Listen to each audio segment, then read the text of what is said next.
Hey guys, Andy here. So you may have watched my unboxing video that you can see here back at the end of June when I picked up the Mavic Pro from John Lewis at a very good price. I got the Fly More edition, we'll talk about that in a second. The reason I went for it really was just how compact it is. Look at that, that's it folded up.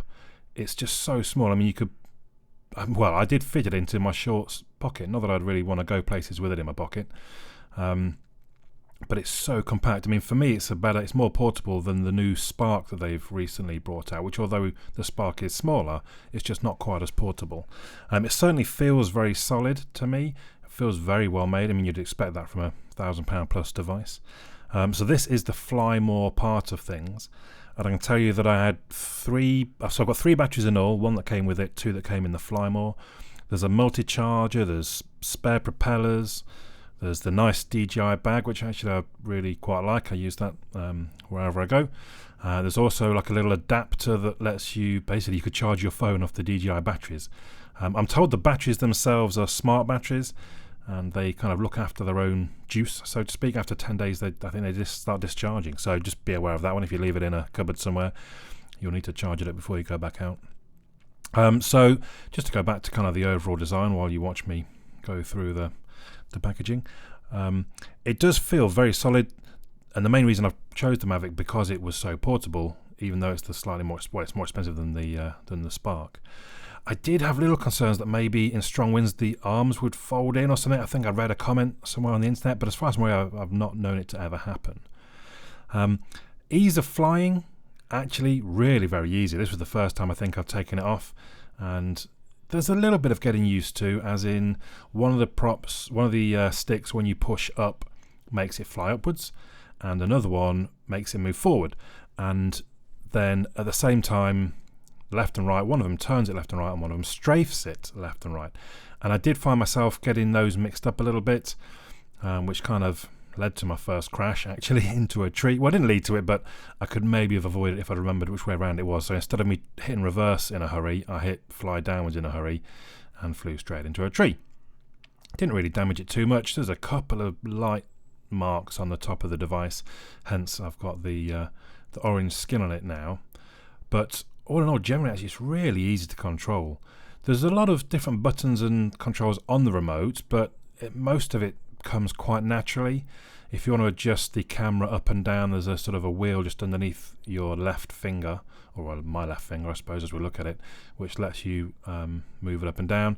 The little D-pad next to the right controller lets you, well, you can program that to whatever you want it to do. So I've got push up and it flings the camera up, push down, it flings the camera down, all the way down, because I do quite like the looking straight down shots that you fly over things. The software is quite clever, but I guess we'll come to that in a moment. Let's briefly talk about the rules of flying. So you mustn't go above 120 meters, but with a DJI drone that's basically pre-programmed in, you can't go more than 120 meters high. That's 400 feet. That is quite high. When you fly all the way up there, that's pretty high. It's a little speck in the sky. You mustn't fly 50 meters from any other person, vehicle or structure, and that's point to point. So if you get to 60 meters high, you're safe. Do you know what I mean? It's literally from that person. So you fly over them. If you're below 50 meters, you shouldn't do that. If you're above 50 meters, you're safe. I should say I think that's drones with cameras, but obviously that's what we're talking about in this case. You shouldn't be within 150 meters of a built-up area or a large gathering, which is quite restrictive actually. I've probably flown at places where I'm not really supposed to, because I guess that's a little bit vague. A large gathering, how many people is that? I don't know. You must also maintain visual contact with the drone at all times. That's easier said than done actually. Flying around, you think you know where it is, you think you see it, you're looking down at the controller, perhaps looking at the camera, you look back up, where the hell's it gone? the range on this thing is about 7 kilometers, so it would be quite easy to fly off into the distance at quite a high altitude and not have a clue where your drone's gone, aside from obviously the image that you're getting still on your phone that's clamped into the controller.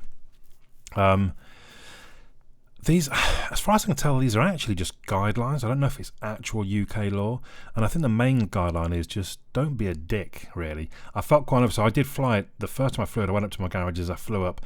I was very conscious that there might be neighbours looking, thinking, oh, what's going on there? What's that guy doing, this, that and the other? So I did bring it back down fairly quickly, and I waited until I could go out to a more remote location to fly. So if I talk briefly about the software, the initial firmware update actually took an annoyingly long time. So I remember getting it all unboxed and there was power, so I set it all up, linking all things up, and then it said there's a firmware update. All right, yeah, well, I better do that. So I hit that, and I think I got my tripod, my camera, got everything ready. I went up to the garages, and it was at like, I don't know, 30-odd%. I mean, what's going on here? Come on. And it literally took, I think, 15 or 20 minutes to do the updates. Fine, I was patient, I waited, job done. And then it does check each time, obviously, you boot up. Possibly each battery has its own firmware, I think, because again, they are smart batteries, apparently. The software generally is quite clever. It lets you know if you're in a no-fly zone. So another time I went to see my relatives, I thought, well, they live out in the country, so that'd be great. I'll do a bit of flying around. But no, they're only about a mile or two away from an airbase. No-fly zone for sort of, I don't know, 5 or 6 miles around. There is a website called No Fly Drones, I think, which you can kind of check in advance if you want to know if you can fly somewhere or not. The software, as I think I mentioned, stops you going above 120 meters. It also warns you of high winds and other issues. That was quite scary. The first time I'd flew off quite a distance, and it's safe. I wasn't above buildings or built-up areas, but it was quite a way away. And then it started like beeping and flashing, saying, "Warning, high winds." I was rather scared, so I quickly just brought it back and landed it. There is an auto landing, which I love. So you just press one of the buttons on your phone screen or tablet. I did use a tablet actually as well. You get a lot better view of what's going on. So you press a button, slide to confirm, and it basically just flies back to exactly where it took off from. The accuracy is amazing, really, to be honest. Very clever stuff. So all in all, the software, yeah, I thought very clever, very useful, very handy. Then if we move on to accessories, I found myself when I first got it, I spent quite a bit of money just on accessories, to be honest. So leg extensions are quite important if you're going to be landing and taking off in the grass. A tablet mount I decided to go for. I use my work iPad and plug it all in. You can't see the controller behind the sort of tablet, but you don't really need to. Everything's on the screen, and when it's nice and big visually on a sort of big tablet, then all the better. I bought a skin just kind of for that extra bit of protection for when I next fly it into a tree. You can get controller guards that kind of holds the sticks in place so you won't damage them in transit. I've got Velcro propeller fixing straps, again just to kind of hold them in place to lessen the likelihood of any damage. You can also get things like landing pads, which I haven't bought as of yet. So I think the only thing left to talk about really is the camera. Now it's a 4K camera. I don't actually have anything to watch it back in 4K, so I can't really comment how good that is. But to me, it seems a very good camera. You see there's some good contrasts. It deals with the sort of the sky and the brightish sky and the darker ground just fine. Pictures I've taken, to me, they look fantastic, and I don't know, you just can't beat that aerial view. So yeah, I think the camera's perfectly capable. I mean, I've seen some people comment that they hope the next one is an improved camera, but I don't really see an issue with it at this point. So all in all, I do love my Mavic Pro. It's fantastic. I love the drone. I love the views that you get. The only problem being how restricted it is in the UK.